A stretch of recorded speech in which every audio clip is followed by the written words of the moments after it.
Hello, everybody, and welcome to my first ever YouTube video. My name is Matt Valdivinos, aka MV Scouting.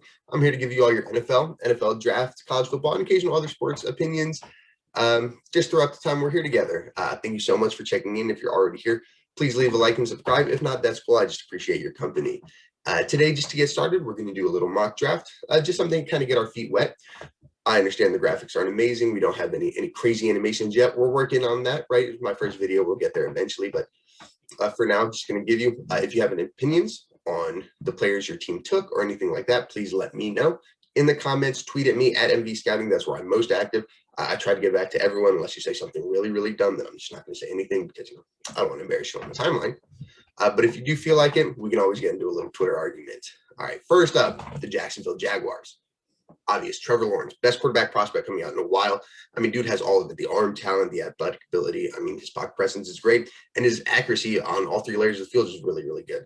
I think he could stand to be a little more consistent down the field, but that comes with time and experience. And also Clemson, once T. Higgins left for the draft, had a great rookie season with the Bengals.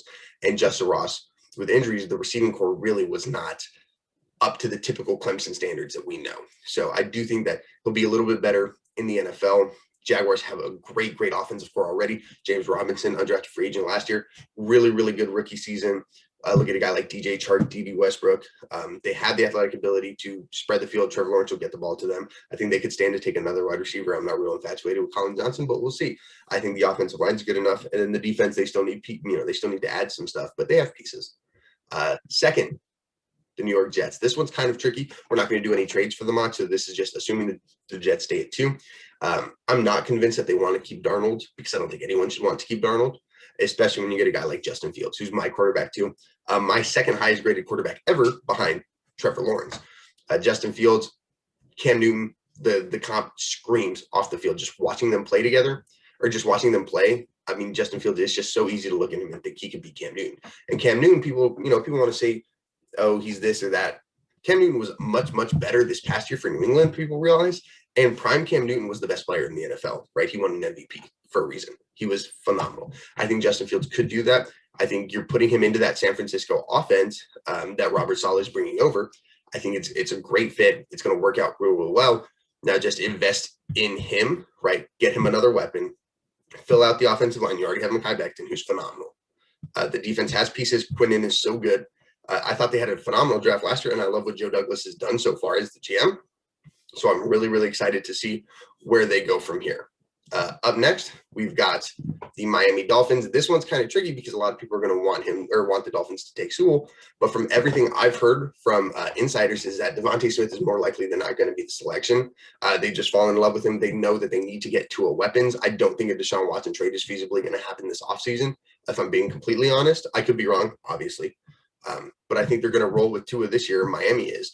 And getting him a weapon, someone who can separate, is going to be huge. A lot of people love Jamar Chase. The issue is Jamar Chase is not a natural separator. He wins with elite contested ability, strong hands. He's good after the catch, but he doesn't do a great job of separating from defenders. He's not an elite athlete. He's not an elite route runner. I think Devontae Smith, the most complete receiver in the draft, former teammate of Tua, just makes a lot of sense. It screams Brian Flores. And besides, the Dolphins already have a guy like Devontae Parker, already have guys like Preston Williams who really succeed in those contested catch situations. The issue is Tua is just not used to just floating a ball up and letting his receivers go catch it. He was kind of spoiled at Alabama with guys like Jerry Jeudy, Henry Ruggs, Jalen Waddle, Devontae Smith, the greatest wide receiver quartet in college football history. All elite separators, all really good route runners, all really good athletes. Got to get him someone that he can just get open, get the ball to, make plays. I think Tua has the ability to be a franchise quarterback, but you have to invest in him, have to get him weapons. Dolphins' offensive line was a lot better than people realized last year. So they should be okay moving forward. The defense was one of the best in football. I think Brian Flores should have won Coach of the Year. That's just my opinion, although I do recognize that Kevin Stefanski did some really good stuff. But Flores overall, I think he should have had it because of what the Dolphins were able to do. And I think you got to go get him weapons. I think they know that, and I think they're going to take Devontae Smith at 3. Next up for the Falcons, this one's hard because I think it's 50-50 on whether or not the Falcons will take a quarterback. I think they know what they have in Matt Ryan. I think everyone knows Matt Ryan's perennially underrated quality quarterback. The issue is coaching was not great, defense was not good, and just overall a lack of supreme talent.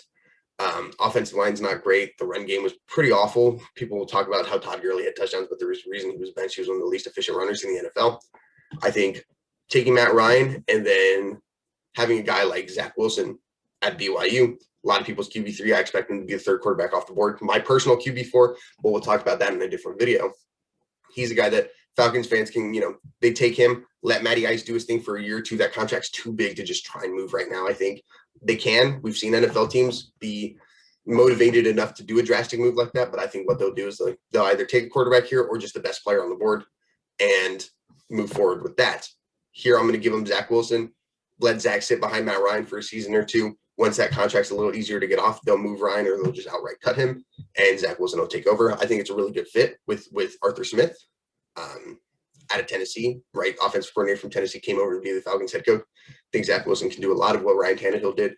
That fit makes a lot of sense to me. It's just whether or not the Falcons are willing to invest in the quarterback this early in their quote-unquote rebuild.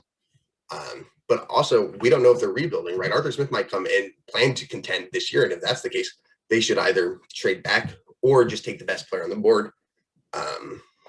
Whatever they decide to do, it'll be interesting to see, but I do think that quarterback is very much a potential at 4. Number 5, the Bengals. This is the best case scenario for Cincinnati because they don't need a quarterback, right? Joe Burrow, he's the guy. Got to keep him healthy. We saw that the offensive line was just pathetic. Penei Sewell, my second best player, my second highest graded player in the class, and my third highest graded player ever. And I've only been doing this for 4 years, but it would go Trevor Lawrence, Chase Young, Penei Sewell. I do think that the Bengals just have to take this. This is a pick that they are throwing away their franchise quarterback and their potential to be a long-term succeeding team if they don't take Sewell here, because it just makes too sense. Plug Sewell in a left tackle. You can take Jonah Williams, who I loved coming out of Alabama. You can play him anywhere you want, whether right tackle or either guard spot. I'm not an advocate for moving tackles to guards really ever. I'm very anti that, but I'm pro taking the best tackle at 5 and then figuring out where you're going to play Jonah Williams. I do believe that Joe Thuney, very, very likely, he's the guard out of New England, very, very likely that he'll be moving to Cincinnati this year. That's just my guess. That fills another guard spot. Now, all of a sudden, you have Penei Sewell, Joe Thuney, and Jonah Williams all on the same line. Joe Burrow's feeling a lot better now than he was 6 months ago. Number 6, the Eagles, Philadelphia Eagles. A lot of Eagles fans that are close friends of mine. They're going to take Jamar Chase here. I know a lot of them want Devontae Smith. Some might want a cornerback like a Patrick Surtain. I think they have to take Chase here, mostly because it just makes sense for what Howie Roseman has done. I don't think quarterback's going to be on the board with only one left in Trey Lance. I think they'll just roll with Jalen Hurts and probably Nate Sudfeld as the backup, move Carson Wentz this offseason. That's just what I expect to happen. They'll take Jamar Chase, give him the opportunity to grow with Jalen Hurts, see what Hurts is this year. Chase does a really good job of winning in those contested situations, great hands, good after the elite play strength. He's not real big. People don't recognize this. Jamar Chase plays like he's 6'5", but he's actually only like 6'1". So not a huge dude, but has the ability to go up and get it. I think that's huge. I think the Eagles lack that. They wanted that when they drafted J.J. Arcega-Whiteside. Obviously, that didn't work out. I don't know who could have told him that, but it was definitely me. Moving on, the Lions, another receiver, Jalen Waddle, someone I'm really, really high on. They have equal grades Chase and Waddle does, which was actually kind of surprising me. I expected to be higher on Waddle, but the scale is the scale for a reason. Giants are in a bad position wide receiver-wise because I do expect them to lose both Kenny Golladay and Marvin Jones this year. You went out, got Jared Goff. I think they're going to roll with Jared Goff for this first year, even though Lance is on the board at 7. I don't think they would prefer Lance over Goff. Dan Campbell was very, very vocal about finding the correct guy to play the quarterback position. And so in order to do that, you have to put that quarterback in a position to succeed, right? No rookie quarterback and Jared Goff not going to succeed if they don't have any weapons. TJ Hawkinson, DeAndre Swift, 2 guys I really, really love, and I loved coming out. I was a huge DeAndre Swift truther. That's not enough. You have to get him a receiving weapon, someone who can make plays on themselves. Jalen Waddle is exactly that. Elite athlete, one of the better route runners in the class. Not a lot of people recognize that. Good hands. He can win in contested situations. He'll go up and get the ball, and he's a game breaker. You put the ball in his hands, and he has a chance to score every time. Number 8, the Panthers. Final quarterback. That's 4 quarterbacks and 8 picks, which is kind of insane, but it's a strong class at the top, and there's a lot of quarterback-needy teams. This is going to be the craziest quarterback offseason we've ever seen. Matt Stafford's already been moved. Deshaun Watson could get moved, but I don't think it'll happen this year. Expect Carson Wentz to get moved. Jared Goff already got moved, obviously, in the Stafford trade. I think the Panthers were very, very much in on getting Matt Stafford. They offered the 8th pick, I believe a 3rd round pick, or I could be mistaken. I think it was the 8th pick, a 5th round pick, and Teddy Bridgewater for Stafford. Obviously, the Lions chose to send Stafford to Los Angeles. So the Panthers are still kind of stuck in whether or not they're just going to move forward with Bridgewater or find a new quarterback. This honestly makes the most sense to me instead of going and trying to trade. Now, obviously, if you can get Deshaun Watson, go get Deshaun Watson. I won't argue with you because Deshaun Watson's that special. But a guy like Trey Lance, who has the best physical tools in the class, in my opinion, elite arm, great runner, great size, super, super productive at the FCS level and a 1-year starter. So there are causes for concerns. And I can understand thinking that Lance has to be, a sit and let him develop kind of player. Carolina can do that because Carolina has a guy like Teddy Bridgewater, right? A guy who we know can win games, but he's never going to be that difference maker for you. And so I think it makes a lot of sense to take Trey Lance, let Teddy start for this year. I think he only has 1 or 2 more years left on his contract.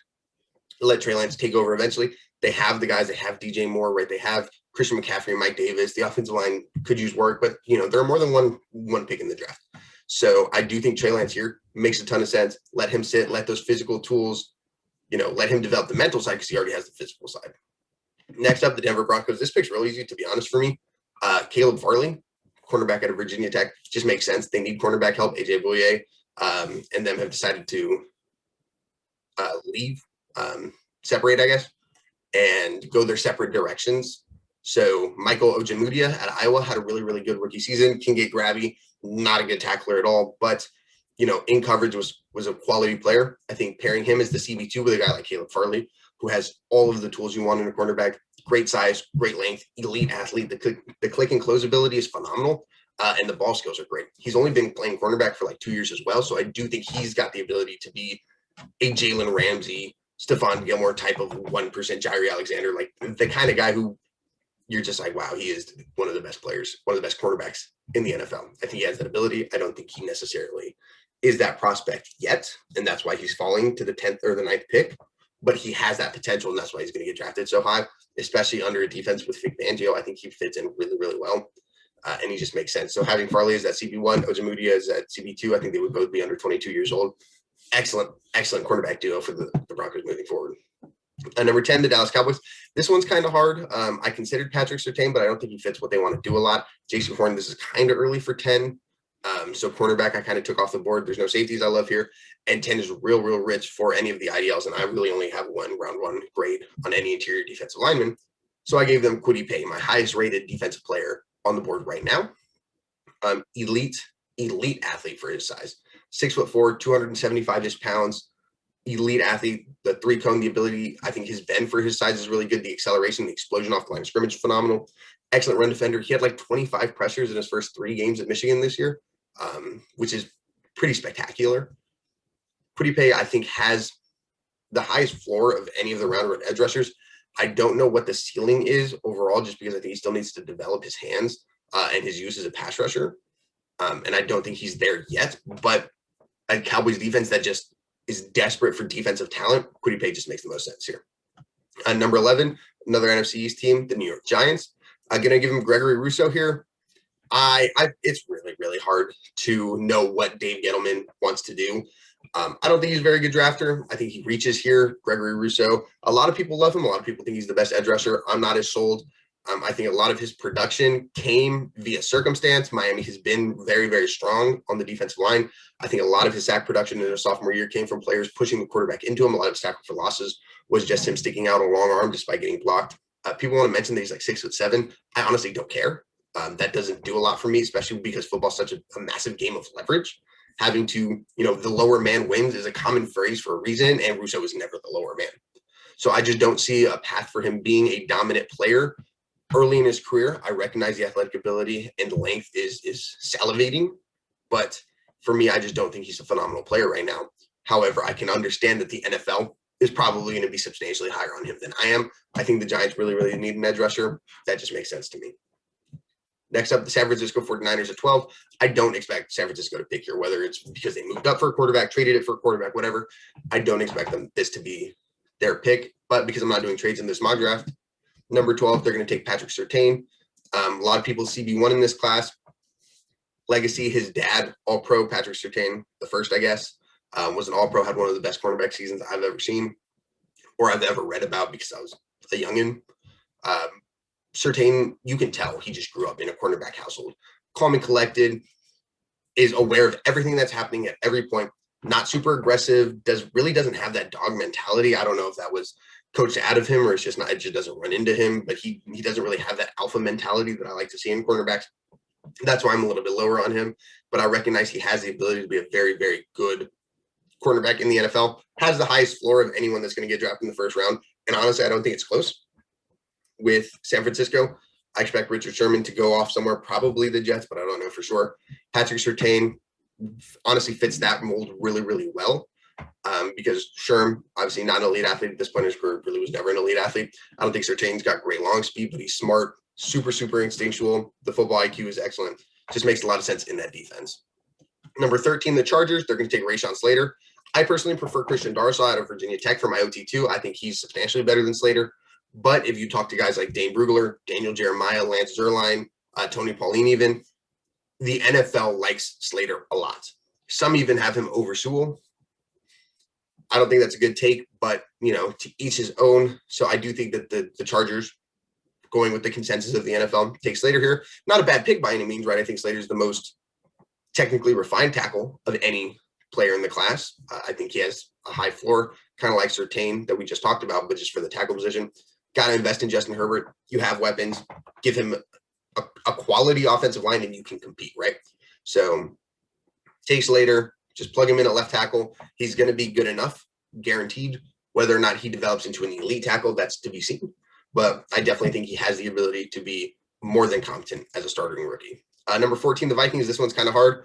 Quarterbacks are all gone. Kwity Paye's gone. That's who I really like there at 14 for them.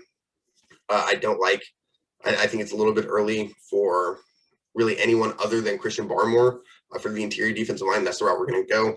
I think they just need to address that defensive line pretty badly. I don't think they would take a tackle here. I definitely don't think they should take a guard here. So to me, it just makes the most sense to take Barmore. I think it's the biggest need. Their defensive tackles are horrendous. Barmore is the far and away my top interior defender. I think the NFL views it that way too. Had a really, really good season this past year. And then his college football playoffs, he was the best defender on Alabama, which says a lot. So I do think that the top 15 is a little early, probably like 5 or 6 picks earlier than I would take him. But with the need and the Vikings' affinity for just taking, great athletes, I think Barmore kind of fits that. I think he's a really, really good athlete for his size, for his position. So makes a lot of sense to me. They could go edge rusher here, but I do expect this would make sense given the way the board has fallen. Number 15, the Patriots. Obviously, they don't have a quarterback. They might bring back Cam. We don't know. They might move forward with Jarrett Stidham. We hope not, unless you don't like the Patriots and you hope so. This kind of sucks because no one wants to see this, but I'm going to give them Kyle Pitts. I think Kyle Pitts is a top 5 player in this class. Has the ability to be a Travis Kelce, George Kittle type impact playmaker at the tight end position. Darren Waller, a lot of comps that go that way, and it makes sense. Pitts is essentially just a big receiver, to be honest. You're not going to ask him to be in line a lot, but the Patriots lack weapons, and this 10 to 20 range is kind of weird for the wide receivers because you missed out on the top 3 guys, Devontae Smith, Jamar Chase, and Jalen Waddle, and it's kind of early for the guys behind them, Kadarius Toney, Rashad Bateman, Rondale Moore, Terrace Marshall, if that's your thing, whoever you like. So it is kind of a weird spot to need a wide receiver, but a guy like Kyle Pitts, values off the charts here. He's the best receiver, best tight end I've ever evaluated, and it's not close. I think he's excellent. Patriots get the Gronk successor like 3 years later, but makes a ton of sense. Gets a weapon for whoever's going to play quarterback. Next, the Arizona Cardinals. Micah Parsons out of Penn State. Parsons is really, really hard to evaluate because on the field, very, very good, right? Best blitzing linebacker I've ever evaluated. He's only been playing linebacker for like a year or two. He's a great athlete, good size. He was a defensive end coming out of high school. And so you see that in his ability to blitz. The issue is in coverage, he can get lost at times and his instincts aren't great because he hasn't played the position a ton. Hips aren't super, super fluid. But despite all that, I still think he could be a top 10 pick off of film. The issue is there's a lot of negative, nasty kind of off the field issues circulating his name. I'm not going to tell you what they are or that's for your own research to decide what is and isn't true. I don't know, right? I don't have access to the Penn State locker room. I don't have access to what has gone on, nor do I need to know necessarily. I'm not an NFL GM. Off the field, top 10 player. But I recognize all of these off the field issues, going to have him drop back a little bit in the draft. I think he's this like 15 to 25 range is probably where he's going to get taken, despite being such a good player. Cardinals, Steve Keim, I'm sorry, their GM, never been afraid to take a questionable pick, right? Not necessarily like questionable as in, they're not a great player, but just guys like Isaiah Simmons, Hassan Reddick, they don't know where they're playing, right? He's never been afraid to make a pick that some other GMs would be a little scared of. Number 17, the Raiders. Couple of options here. I'm going to take JC Horn. I love Horn. I love the attitude. I love the mentality. Some people have him as CB1. I prefer Farley, but I do prefer Horn over Surtain because I think Horn has that alpha mentality that's so important in a quarterback. The ability to get under a receiver's skin and get the receivers away from their own game and playing into JC's hands. The Raiders could use another cornerback, Trayvon Mullen, Damon Arnett, right? They've spent some high picks on corners. Hasn't worked out a ton. I think JC Horn would. And honestly, JC Horn in the silver and black just makes a lot of sense to me. 18, the Dolphins. I mean, name a better duo than the Dolphins in taking Alabama players in the first round. We're going to give him Najee Harris, running back here. I don't love taking running backs in the first round, but I do love Najee Harris. I think he's my top running back for sure. We've never really seen a player quite like Najee, whereas he's like 6'2", 6'3", 220 some pounds, and will run you over, is also an elite receiver. Throw the ball up in the air, and you feel confident that he's going to come down with it. It's pretty immaculate to see. I think the Dolphins need a running game. If you want to get as much pressure off Tua as possible, it just kind of makes sense for them to take Smith at 3, Harris at 18. You fill in two of your biggest needs with, two of the best players at their position in the class and two people that your supposed franchise quarterback Tua feels comfortable with and has played with, right? So it just makes a lot of sense here. I don't necessarily love it, but I do think it makes a lot of sense for the Dolphins. At 19, Washington. For those of you who don't know, this is my favorite team. I'm a Washington fan, but I'm an NFL fan first and foremost. Here at 19, they're going to take Christian Darrisaw, offensive tackle at Virginia Tech. A couple of options they could have gone. Jeremiah Owusu-Koramoah, linebacker/safety out of Notre Dame, also garnered some serious conversation. But with Darrisaw, I just think you're such an elite player. He reminds me of Trent Williams, their former left tackle now for San Francisco. And Cornelius Lucas played good football last year. But with Darrisaw, I just think he's younger and the upside is substantially better. I think he could be a top 10 tackle in the NFL. Number 20, the Bears. They need a quarterback. Obviously, they don't love Mr. Trubisky. They might trade for Carson Wentz. Until they do trade for Carson Wentz, quarterback is still a big need for them. They're going to take Mac Jones here out of Alabama. Washington could have taken Jones at 19, but he doesn't really fit the mold of quarterbacks that they love. Whereas Chicago doesn't mind. They just want someone to be a good quarterback. They've yet to find that. Hopefully they do a Mac Jones, one of the best deep ball passers one of the most accurate passers in their class. The arm strength is super, super questionable. I think it's average at best. Really, really not a great athlete. Does not look like an NFL player, really. Now people will be like, oh, well, what about Tom Brady? Tom Brady has a great arm. People don't realize that Tom Brady's 43 and his arm is still substantially better than Mac Jones. Please stop comparing any quarterback to Tom Brady. It doesn't make sense. We don't compare Anthony Edwards to Michael Jordan. If you watch basketball, you understand that reference. It just doesn't make sense. Okay, don't compare players to Tom Brady. Stop it, please. Mac Jones could be good if the Bears can surround him with talent. I don't think Allen Robinson's going to be back. If he is, it's going to be on the tag. I'd expect him to hold out. He just does not like that situation in Chicago. Darnell Mooney came on last year, was really, really good. A couple of my friends were real high on him coming out of the draft, so it's cool to see him eat. And Anthony Miller's kind of like good for one crazy play every 3 weeks, but otherwise it's kind of disappointing. I liked Cole Kmet coming out. Hopefully he can take a step up in his development. We'll see. But honestly, the Bears just need kind of a whole free haul on offense, and it starts with their quarterback here at Mac Jones. Number 21, the Colts.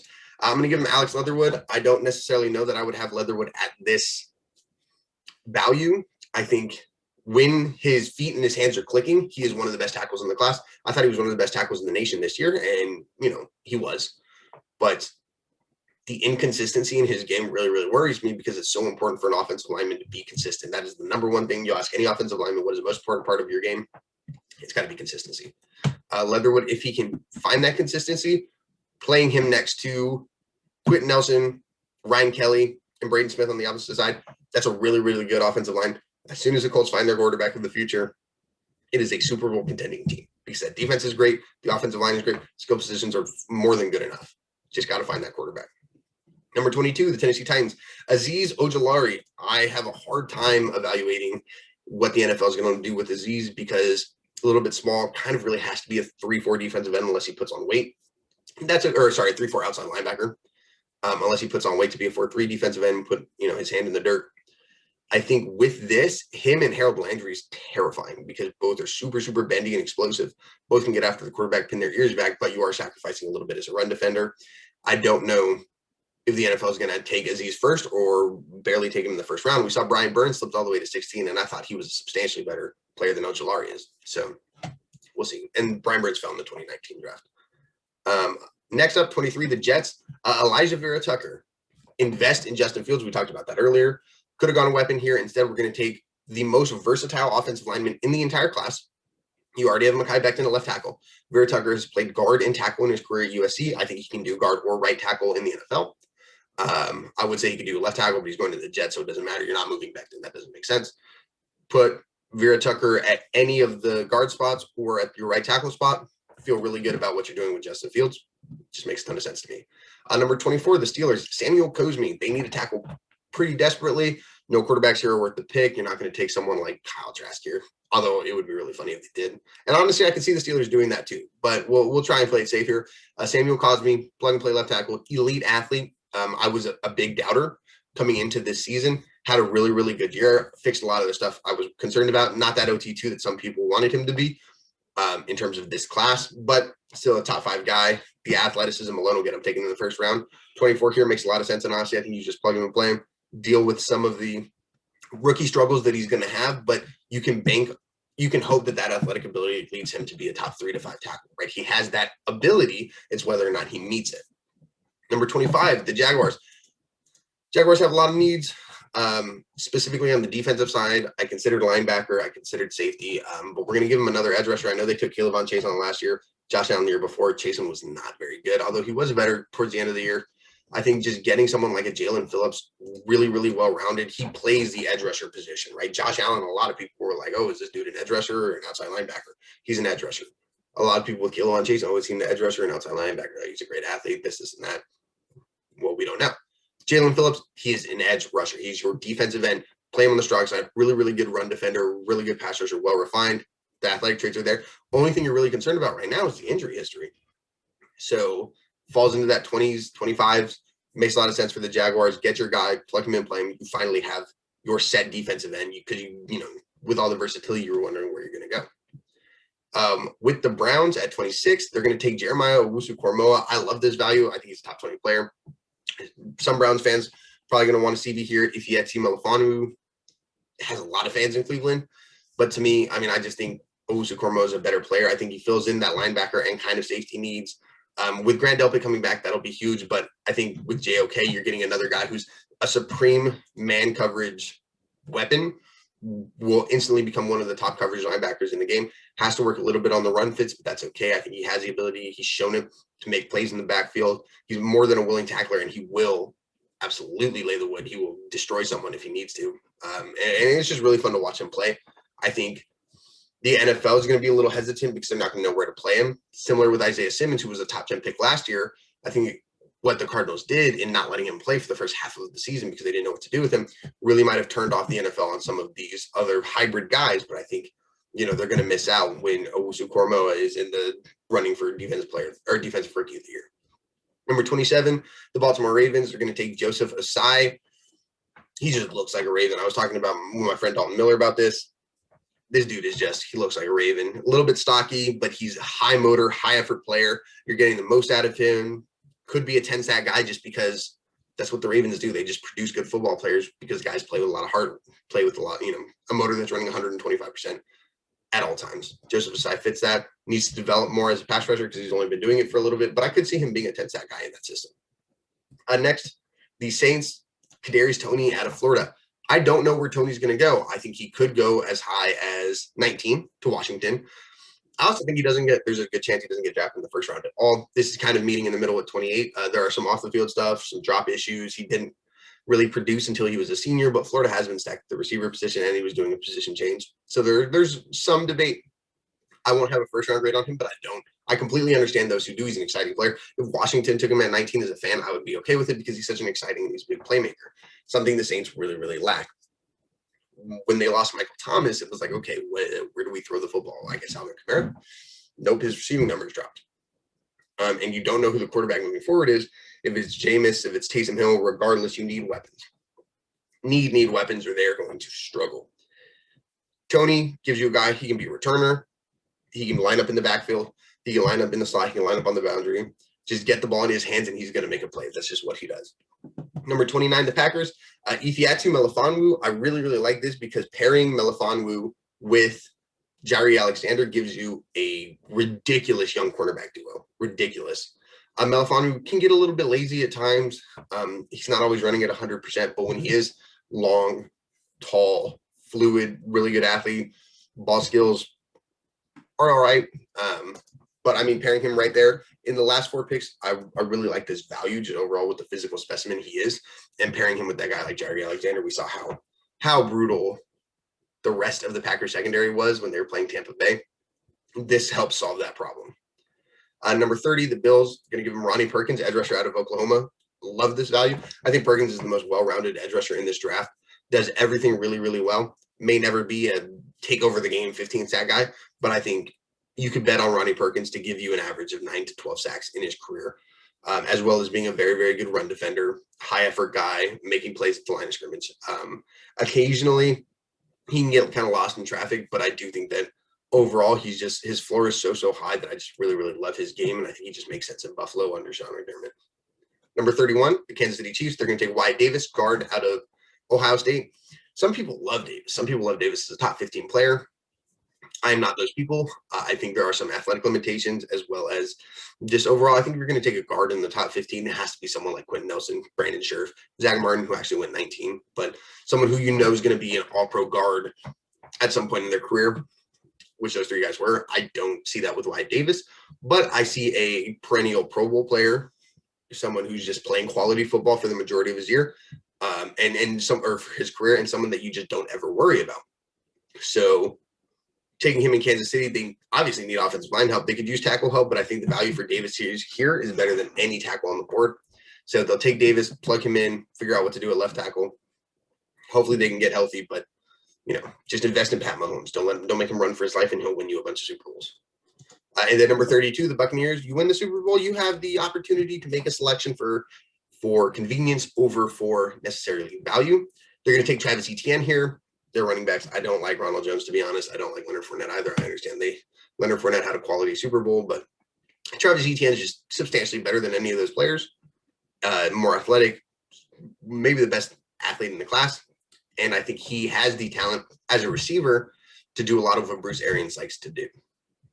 So that was my first round, guys. If you enjoyed it, please let me know. I really, really had a good time. If you have any other video recommendations, drop them in the comments. Let me know. I will look for them. I'll probably make a video on whatever you guys say. Thank you so much for coming to my first YouTube video. If you liked it, leave a like, subscribe, share with your friends. Follow me on Twitter at MV Scouting. Thanks so much, guys. Have a good one.